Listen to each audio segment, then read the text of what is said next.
मीरपुर बठोरो में रिपोर्ट कर रहा है लाल बख्श खाड़क। पीपल्स पार्टी के अगवान शहीद डॉक्टर शम्स शोरो और शहजादो शोरो जी याद में गोठ सुलेमान शोरो में बे ॾींहुं मेले जो तकरीबो जारी। मल पहलवानन में वही तादाद में शायकीन तरफा इनाम ॾेई संदन हिम्मत अफ़जाई की वई। मुल्क में मेले में बे ॾींहुं की तकरीब में तमाशायुनि जो हुजूम हुआ। वापारी बेहतरीन कारोबार जे करे तमाम घणो खुश हुआ।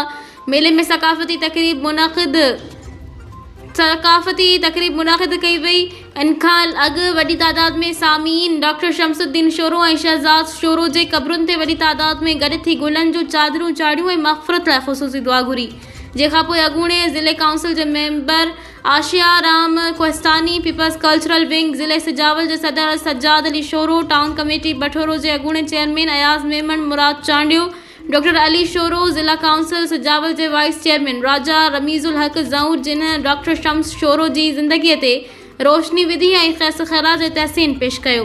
शाम जो कामयाब मल पहलवानन में आशिया राम कोहिस्तानी, राजा रमीजुल हक ज़ऊर, अयाज़ मेमन और बेन कामयाब मल पहलवानन के नक़द इनामात दिना और लुंगियुनि जा तोहफ़ा पेश किया। छंछर के ॾींहुं मेले के आख़िरी ॾींहुं ते सूबाई वज़ीर लाइव स्टॉक और fisheries rice Mohammad Ali Khan Malkani, Abdul Latif Memon, doctor Iqbal Memon, Rehana लगारी, हीर इस्माइल सोहू और बिया अगवान शिरकत कंदा। बेहतरीन दुकानदारन और कोडी जे रांदीगरन और मल पहलवानन में इनामात और सर्टिफिकेट विरहाईंदा।